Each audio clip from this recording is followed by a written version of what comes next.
Liturgia do dia 11 de outubro de 2023, quarta-feira da 27ª semana do Tempo Comum. Memória de São João 23. Primeira leitura. Leitura da profecia de Jonas. Este desfecho causou em Jonas profunda mágoa e irritação. Orou então ao Senhor, dizendo: Peço-te, me ouças, Senhor. Não era isto que eu receava quando ainda estava em minha terra? Por isso antecipei-me, fugindo para Tarsis. Sabia que és um Deus benigno e misericordioso, paciente e cheio de bondade, e que facilmente perdoas a punição. E agora, Senhor, peço que me tires a minha vida. Para mim é melhor morrer do que viver. Disse o Senhor: Achas que tens boas razões para irar-te? Jonas saiu da cidade e estabeleceu-se na parte oriental, e ali fez para si uma cabana, onde repousava à sombra, a ver o que ia acontecer à cidade. O Senhor Deus fez nascer uma era, que cresceu sobre a cabana para dar sombra à cabeça de Jonas e abrandar seu aborrecimento. E Jonas alegrou-se grandemente por causa da era. Mas ao raiar do dia seguinte, Deus determinou que um verme atacasse a era, e ela secou. Quando o sol se levantou, mandou Deus do Oriente um vento quente, e o sol bateu forte sobre a cabeça de Jonas, que se sentiu desfalecer. Teve vontade de morrer e disse: Para mim é melhor morrer do que viver. Disse Deus a Jonas: Achas que tens boas razões para irar-te por esta era? Sim, respondeu ele, tenho razão até para morrer de raiva. O Senhor replicou-lhe: Tu sofres por causa desta planta que não te custou trabalho e não fizeste crescer, que nasceu numa noite e na outra morreu. E eu não haveria de salvar esta grande cidade de Nínive, em que vivem 120.000 seres humanos que não sabem distinguir a mão direita da esquerda e um grande número de animais? Palavra do Senhor. Graças a Deus. Salmo responsorial é o de número 85. Ó Senhor, sois amor, paciência e perdão. Piedade de mim, ó Senhor, porque clamo por vós todo o dia. Animai e alegrai vosso servo, pois a vós eu elevo a minha alma. Ó Senhor, sois amor, paciência e perdão. Ó Senhor, vós sois bom e clemente, sois perdão para quem vos invoca. Escutai, ó Senhor, minha prece, o lamento da minha oração. Ó Senhor, sois amor, paciência e perdão. As nações que criastes virão adorar e louvar vosso nome. Sois tão grande e fazeis maravilhas, vós somente sois Deus e Senhor. Ó Senhor, sois amor, paciência e perdão. Evangelho de Jesus Cristo, segundo São Lucas. Um dia, Jesus estava rezando num certo lugar. Quando terminou, um de seus discípulos pediu-lhe: Senhor, ensina-nos a rezar, como também João ensinou a seus discípulos. Jesus respondeu: Quando rezardes, dizei: Pai, santificado seja o teu nome, venha o teu reino. Dá-nos a cada dia o pão de que precisamos e perdoa-nos os nossos pecados, pois nós também perdoamos a todos os nossos devedores. E não nos deixes cair em tentação. Palavra da salvação. Glória a vós, Senhor. A teologia e a sátira misturam-se no final da narrativa de Jonas. O profeta está desgostoso por causa da conversão de Nínive. Afinal, tinha mesmo razão para tentar não ir a essa cidade, pois bem sabia que Deus é misericordioso e clemente paciente, cheio de bondade e pronto a renunciar aos castigos. Neste desgosto de Jonas pela conversão de Nínive, revela-se o ódio ancestral de Israel pelos seus inimigos políticos.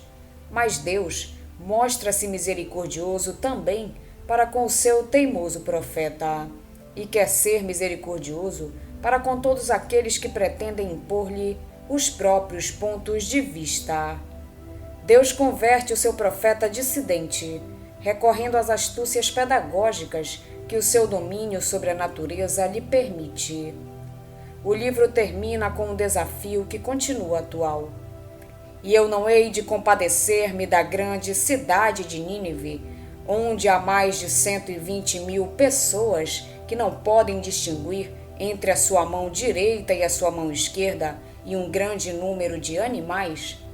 Não é Deus livre de atuar de acordo com os seus critérios? Teria que sujeitar-se aos de Jonas? Pode Deus ficar insensível diante da sorte do homem, ainda que viva afastado dele?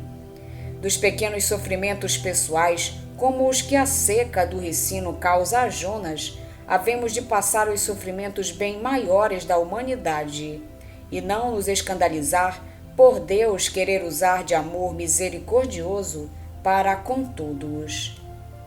Com respeito ao Evangelho, em qualquer tempo e lugar se pode rezar, ainda que haja tempos e lugares expressamente destinados à oração. Ao ver Jesus rezar, um dos discípulos percebeu que não sabia rezar e suplicou: Senhor, ensina-nos a orar. Então Jesus ensinou-lhes a sua oração, o Pai Nosso. A oração de Jesus começa com a invocação do Pai, Abba, no texto lucano, palavra que exprime uma ternura e uma vontade idêntico à nossa palavra papai. Jesus introduz-nos deste modo a um novo tipo de relação com Deus, caracterizado pela confiança, semelhante à de um filho que se dirige ao pai, por quem se sente amado. Chamando Pai a Deus, assemelhamo-nos a Jesus, o Filho por excelência, e partilhamos a relação íntima que existe entre ele e o Pai. É nisto que caracteriza, em primeiro lugar, a oração do cristão. Santificado seja o teu nome. Pedimos a Deus que seja glorificado por todos e em todos, que seja glorificado em cada um de nós, isto é, que vendo o nosso modo de ser e de agir, todos o reconheçam e louvem. Este pedido sublinha a verdade de que é procurando a glória de Deus, e não a nossa, que encontramos a nossa própria felicidade, entrando em comunhão com Ele, com os outros, com o cosmos. Venha o teu reino. Toda a história é aspiração, consciente ou não, por este reino, que é justiça, paz e alegria no Espírito Santo. Dai-nos em cada dia o pão da nossa subsistência. O pão é o elemento vital que simboliza tudo o que o homem precisa para viver dignamente, crescer e realizar-se. Pão, vestuário, cultura, habitação. Pede-se o pão nosso. Se for só meu, torna-se elemento de morte. Partilhado, faz crescer. Pão é também a Eucaristia, a palavra de Deus, porque não só de pão vive o homem. Perdoa-nos os nossos pecados, pois também nós perdoamos. O perdão de Deus liga-se à nossa atitude de perdoar como raiz à árvore. O fundamento do nosso perdão é saber-nos perdoados por Deus. Perdoar não significa esquecer. Desejar perdoar, pedir a Deus que nos ajude a perdoar, já é atitude de perdão. Não nos exponhas à tentação. Esta expressão significa pedir a Deus a graça de não sucumbirmos à tentação por causa da nossa fraqueza. Sabemos que Deus nos ouve, porque é fiel e não permitirá que sejais tentados acima das vossas forças. Compreendemos certamente a atitude de Jonas. Nós que tantas vezes tentamos resistir à lógica de Deus e aplicar os nossos próprios critérios na relação com os outros e em diversas situações. Tanto trabalho por causa dele, por causa do reino, para lhe ser fiéis, para torná-lo conhecido e amado. No fim, tudo acaba em glória. Também para aqueles que nada fazem por ele ou até o ofendem. Muitos vivem como lhes apetece, como se Deus não existisse. E ele, ao mínimo gesto de arrependimento, perdoa a todos. Mas há muitos elementos que nos escapam. Deus, por exemplo, quer ser tratado como Pai. Quer que lhe peçamos perdão e ajuda nos momentos de provação. Quer que não nos cansemos de lembrar a todos que é misericordioso e sempre disposto a perdoar. No fundo, compreende a nossa fraqueza e quer ser mais amado do que temido por nós. A atitude de Jonas é exatamente o contrário daquilo que pedimos na primeira invocação do Pai Nosso. Pai, santificado seja o teu nome. Jonas opõe-se a este pedido e não quer que o nome de Deus seja manifestado. O profeta conhece esse nome, mas não quer que os outros o conheçam.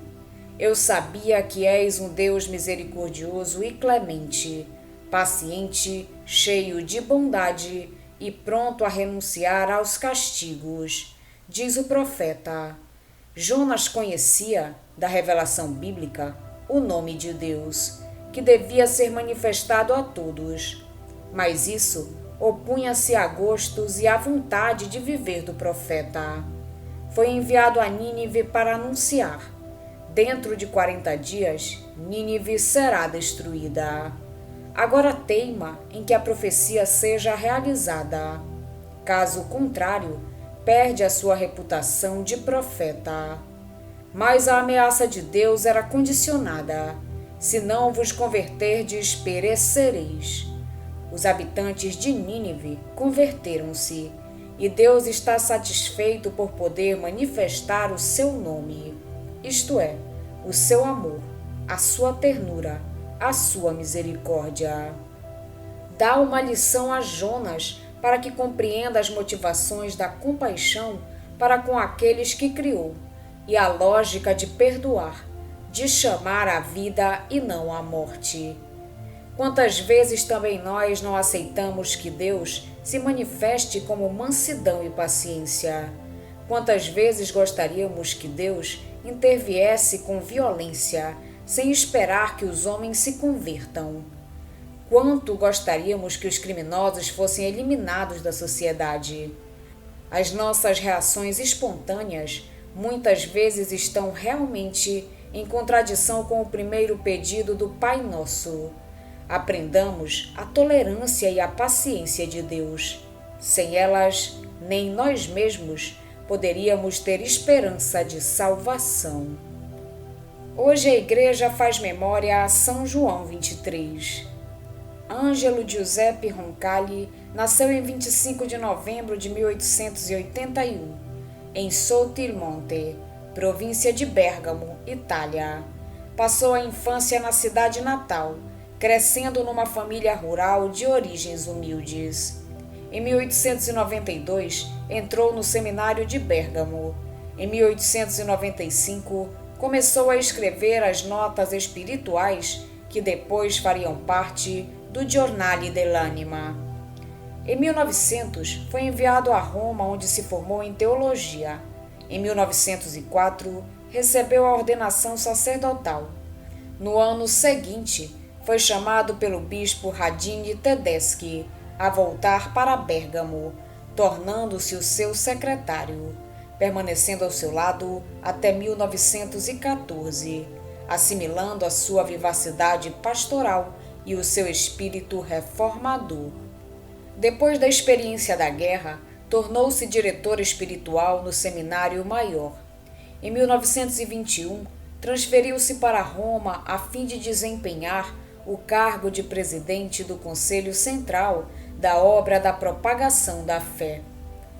A 3 de março de 1925, Pio XI nomeou o visitador apostólico na Bulgária. Recebeu a ordenação episcopal a 19 de março sucessivo, escolhendo como lema obediência e paz. No dia 17 de novembro de 1934, tornou-se delegado apostólico na Turquia e Grécia. E no dia 23, administrador apostólico do Vicariato de Constantinopla. Depois, a 23 de dezembro de 1944, foi transferido para a França, onde foi núncio apostólico durante 8 anos. Na conclusão do seu mandato, a 12 de janeiro de 1953, Pio XII criou o cardeal e 3 dias depois nomeou o patriarca de Veneza. Em 1958, após a morte do Papa Pacelli, participou no conclave que teve início a 25 de outubro. Já com 77 anos, depois de 11 escrutínios, foi eleito Papa na tarde do dia 28, com uma escolha que foi interpretada no sinal da transição, no final do longo e difícil pontificado do Papa Pacelli. 3 meses depois, no dia 25 de janeiro de 1959, na Basílica de São Paulo, fora dos muros, surpreendeu todos, anunciando a intenção de convocar um concílio ecumênico para a Igreja Universal, manifestando também a vontade de proclamar um sínodo diocesano para Roma e de atualizar o Código Jurídico Canônico. Foi uma decisão inesperada e clamorosa, que suscitou uma repercussão vastíssima na opinião pública e orientou de modo preeminente todo o seu pontificado. São João XXIII se mostrou profundamente radicado na dimensão pastoral e episcopal do serviço papal. Em 5 anos, multiplicaram-se as visitas e os encontros com os fiéis de Roma. Além disso, consolidou-se a internacionalização do colégio cardinalício e valorizou-se cada vez mais o papel dos episcopados locais. São João XXIII dedicou também à paz a sua 8ª e última encíclica, Pacem in Terris, publicada em abril de 1963. Precisamente naqueles meses, as suas condições de saúde agravaram-se repentinamente, devido ao aumento do tumor que lhe tinha sido diagnosticado no outono precedente. Faleceu na noite de 3 de junho de 1963. No dia 18 de novembro de 1965, durante a última fase do concílio, o Papa Montini anunciou o início da causa de beatificação. Foi proclamado beato por João Paulo II a 3 de setembro de 2000. São João XXIII, homem dotado de extraordinária humanidade, procurou derramar sobre todos, com sua vida, suas obras e seu supremo zelo pastoral, a abundância da caridade cristã e promover a união fraterna entre os povos. Particularmente atento à eficácia da missão da Igreja de Cristo no mundo, convocou o Concílio Ecumênico Vaticano II. São João XXIII, rogai por nós. Vamos pedir a Deus que nos auxilie no dia de hoje, para que possamos permanecer na sua santa vontade. Pedimos também a intercessão da Virgem Maria, de São João XXIII e todos os anjos e santos de Deus. Pai nosso que estais nos céus, santificado seja o vosso nome. Venha a nós o vosso reino, seja feita a vossa vontade, assim na terra como no céu. O pão nosso de cada dia nos dai hoje. Perdoai-nos as nossas ofensas, assim como nós perdoamos a quem nos tem ofendido. E não nos deixeis cair em tentação, mas livrai-nos do mal. Amém. Oração. Deus eterno e todo-poderoso, quisestes que São João XXIII governasse todo o vosso povo, servindo-o pela palavra e pelo exemplo. Guardai por suas preces os pastores de vossa igreja e as ovelhas a eles confiadas, guiando-os no caminho da salvação eterna. Por nosso Senhor Jesus Cristo, vosso Filho, na unidade do Espírito Santo. Amém. Estivemos reunidos em nome do Pai, do Filho e do Espírito Santo. Amém.